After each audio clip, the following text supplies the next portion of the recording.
the desperate rental. It was supposed to be a relaxing weekend getaway. I had booked a charming cabin through Airbnb in the serene countryside of rural Michigan, near Lake Michigan. The listing promised a cozy retreat with a fireplace, a hot tub, and a beautiful view of the woods. After a hectic few months of work and studying for my final exams, I needed this break. I arrived late on a Friday evening, just as the sun was setting. The cabin was isolated, perched on a small hill surrounded by dense trees, but it seemed perfect for escaping the daily grind. As I unloaded my bags, I noticed a faint chill in the air and heard the distant rustling of leaves, but nothing that would have given me cause for concern. That first night was uneventful. I cooked a simple meal, enjoyed a glass of wine, and settled into the plush sofa next to the crackling fire. I even took a moment to admire the peaceful silence outside, punctuated only by the occasional hoot of an owl. The listing had described a very private location, which was appealing to me, and I appreciated the solitude. However, the next morning I was startled to find a strange note slipped under the door. It was handwritten and simply read, "You should leave. I know you're here." The handwriting was uneven, and the ink had smudged slightly, but there was no indication of who might have left it. At first I thought it was a prank or some sort of error. I shrugged it off and decided to explore the area around the cabin. I ventured out for a walk through the woods, enjoying the crisp air and the rustle of leaves beneath my feet. Everything seemed normal until I noticed a set of fresh footprints trailing closely behind my own. I dismissed it as a coincidence, perhaps another hiker or the previous guest. However, the footprints were too recent, and they seemed to follow me at every turn. My unease grew, but I chalked it up to paranoia and continued my walk, hoping to shake off the feeling of being watched. When I returned to the cabin, I found the front door slightly ajar. I was certain I had closed it firmly before leaving. I checked inside, but everything appeared to be in place. I felt a pang of anxiety, but reassured myself it was just the wind or a malfunctioning latch. To distract myself, I decided to use the hot tub. The warm water was soothing, and I tried to relax, but the feeling of being observed never left me. I noticed the trees surrounding the cabin seemed denser than before, casting long, ominous shadows as dusk approached. That evening, as I prepared dinner, I noticed strange noises coming from the forest, like muffled footsteps and snapping twigs. I tried to ignore them, attributing them to wildlife or perhaps my overactive imagination. But then I saw something that made my heart race. A shadowy figure moving between the trees, just beyond the reach of the cabin's lights. I couldn't make out any distinct features, but the figure seemed to be watching me. I tried to convince myself it was a trick of the light, but the figure didn't move or disappear. It simply stood there, still and unnerving. I decided to call the Airbnb host, hoping to get some reassurance or perhaps advice on how to handle the situation. The phone line was dead, and when I tried to contact them via the app, I received no response. This isolation began to feel less comforting and more suffocating. I barricaded the door with a chair and tried to sleep, but every creak of the cabin made me jump. I kept the lights on and the television blaring, trying to drown out the oppressive silence. Around midnight, I heard a loud banging on the back door. I froze in fear, not knowing what to do. The banging was relentless, as if someone, or something, was trying to break in.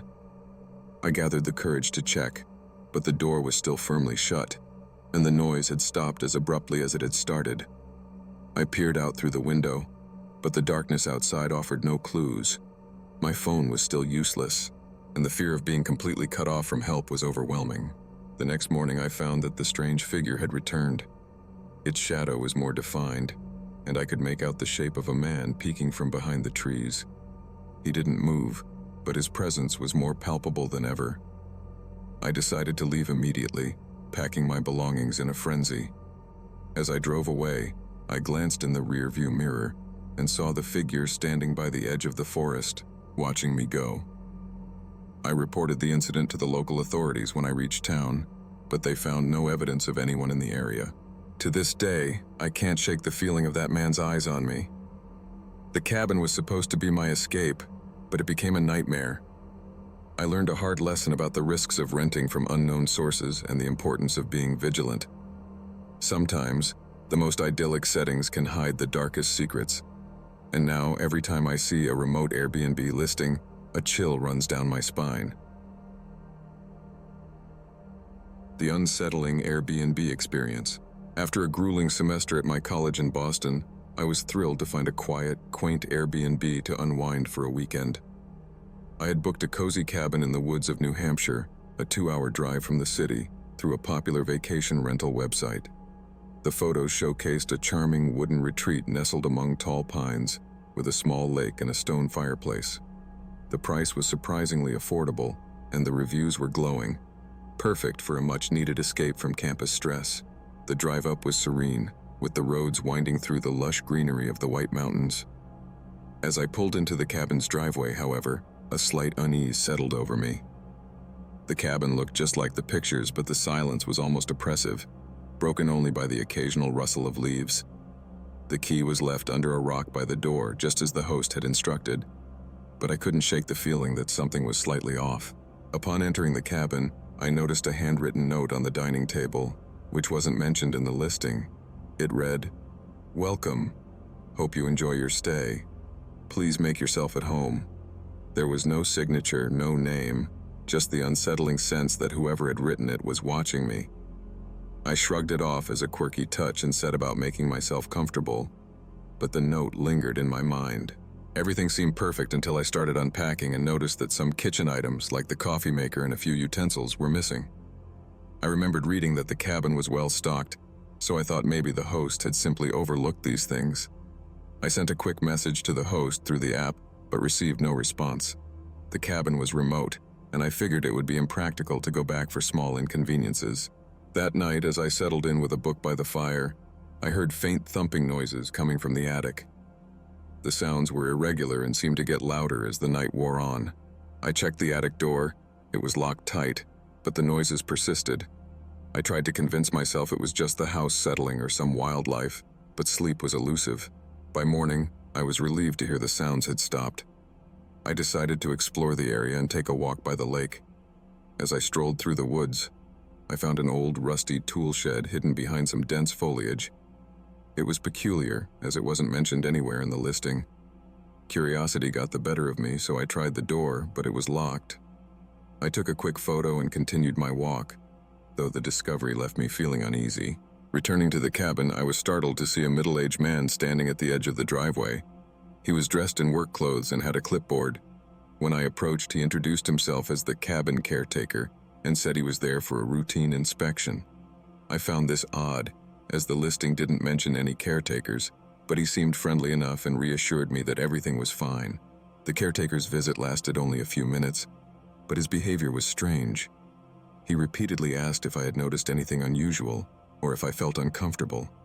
His gaze was unnerving, and his questions seemed too probing. After he left, I noticed he had left behind a few of his belongings, including a flashlight and a worn-out book. I felt a chill and quickly locked up the cabin, feeling more anxious than ever. That evening, as I was getting ready for bed, I noticed a small black object partially hidden behind the living room curtains. Upon closer inspection, it turned out to be a hidden camera. My heart raced as I realized that someone had been watching me. I confronted the situation by turning off the camera and searching the cabin, finding no other devices. But the violation of privacy left me feeling exposed and fearful. Later that night, I received a text from the host's number, which simply read, "Hope you're enjoying your stay." This was troubling because I had not previously shared my phone number with the host. My attempts to call the number back went unanswered, and the message was deleted from the app's chat history. The situation was escalating, and I felt a growing urgency to leave the cabin. In the middle of the night, I decided it was best to leave. I packed my bags quickly, but as I was about to leave, I heard footsteps outside the cabin. I peered through the window and saw the caretaker again, standing in the driveway, seemingly waiting for me. My panic increased, and I drove away as fast as I could, my heart pounding with fear and adrenaline. Upon returning to Boston, I tried to reach out to the Airbnb support team to report the incident, but I received no helpful response. The cabin's listing had been taken down, and the host's information was no longer available. I couldn't shake the feeling that something far more sinister was at play. Every time I look back, I wonder if I narrowly escaped a much darker fate, or if there's still someone out there keeping an eye on me. The Airbnb that wasn't quite right. I had always been the cautious type when it came to travel, meticulously reading reviews and checking every detail before booking a place. So when my girlfriend and I decided to take a weekend getaway to Asheville, North Carolina, I was thorough. We picked a quaint, highly rated Airbnb on the outskirts of town, a cozy little cottage with charming photos and glowing reviews. The host, a middle-aged man named Dave, seemed friendly and welcoming in our brief exchange. We arrived late on a Friday evening, tired from the drive, but excited for our short escape from the routine. The cottage was exactly as described, a picturesque, rustic cabin with a stone fireplace, an inviting porch, and a lush garden. We unloaded our bags and made ourselves comfortable, eager to relax after a long drive. The place was impeccably clean and tastefully decorated, though I couldn't shake a slight unease. The reviews had mentioned that Dave was a bit hands-on with his hosting, but I figured it was just his way of ensuring guests had a great experience. As the night wore on, the peacefulness of the cottage began to feel almost too quiet. Saturday morning started off well, with a beautiful sunrise and the sounds of birds chirping outside. However, when we went to make coffee, I noticed a small note tucked under the coffee machine. It was handwritten in a shaky script and simply read, "Make sure you check the basement before dark." I showed it to my girlfriend, laughing it off as a weird but harmless prank. Still, the message lingered in my mind as we spent the day exploring Asheville's charming streets and coffee shops. After a day of sightseeing, we returned to the cottage exhausted but content. As we walked up the path, I noticed an unfamiliar car parked in the driveway. It was an older model, dusty and unassuming. I didn't think much of it, assuming perhaps a neighbor had parked there. When we entered the cottage, Dave was nowhere to be seen, but there was an odd feeling in the air. We decided to ignore it and enjoy a quiet evening in. After dinner, curiosity got the better of us. We hadn't explored the basement yet, and the note nagged at my mind. The basement door was in a corner of the kitchen, partially obscured by a bookshelf. I hesitated before unlocking it, my heart racing slightly. The stairs creaked as we descended into the dimly lit space. It was a standard basement, with some old furniture and boxes, but nothing seemed out of place. Still, the uneasy feeling didn't go away. As we inspected the basement, I noticed a small, inconspicuous device on a shelf near an old mirror. It looked like a motion sensor or a camera. I pointed it out to my girlfriend and we both stared at it in shock. The camera was not something we were expecting, especially in a rented place. We checked the entire basement but found no other surprises. The discovery left us feeling more uneasy than before. Just as we were about to confront Dave about the camera, he showed up at the cottage. He was holding a basket of fresh fruit, claiming he wanted to check in on us. His demeanor was overly friendly, but there was an edge to his politeness that set my nerves on edge.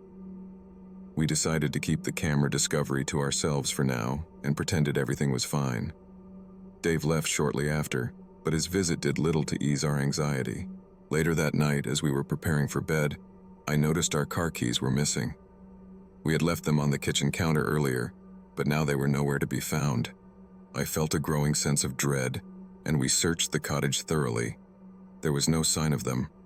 Our initial relief that the keys might have simply been misplaced turned to panic as we realized the gravity of the situation. In the dead of night, we were jolted awake by a loud thud coming from the basement. My girlfriend was already awake, clutching my arm tightly. We listened intently, hearing the sounds of what seemed like footsteps and muffled voices. Our immediate thought was that someone else had entered the house. We quietly grabbed our phones and tried to call the police, but there was no signal in the remote area. Gathering our courage, we decided to investigate the source of the noise. We crept down to the basement using the flashlight on our phones to light the way. The basement was eerily silent now, and the camera was still in its place. Just as we were about to give up, we saw a shadow move across the wall. The shadow was definitely human, and it was moving toward us. In a panic, we turned to flee, but the basement door was locked from the outside. Dave's face appeared in the small basement window, and his eyes were cold and calculating. He seemed to be enjoying our fear. I managed to break a small window, and we climbed out into the garden. We sprinted to our car, managing to start it despite the missing keys. The entire time, Dave's laughter echoed in the distance. We drove away from the cottage as fast as we could, leaving the area behind. We later learned that Dave had a history of inappropriate behavior and was facing charges of surveillance invasion. The police were able to apprehend him, but the incident left us shaken. The whole experience made me realize that even the most charming places can hide sinister secrets. We swore never to stay in an Airbnb without thoroughly vetting the hosts again, and every time we travel, we always double-check for hidden cameras.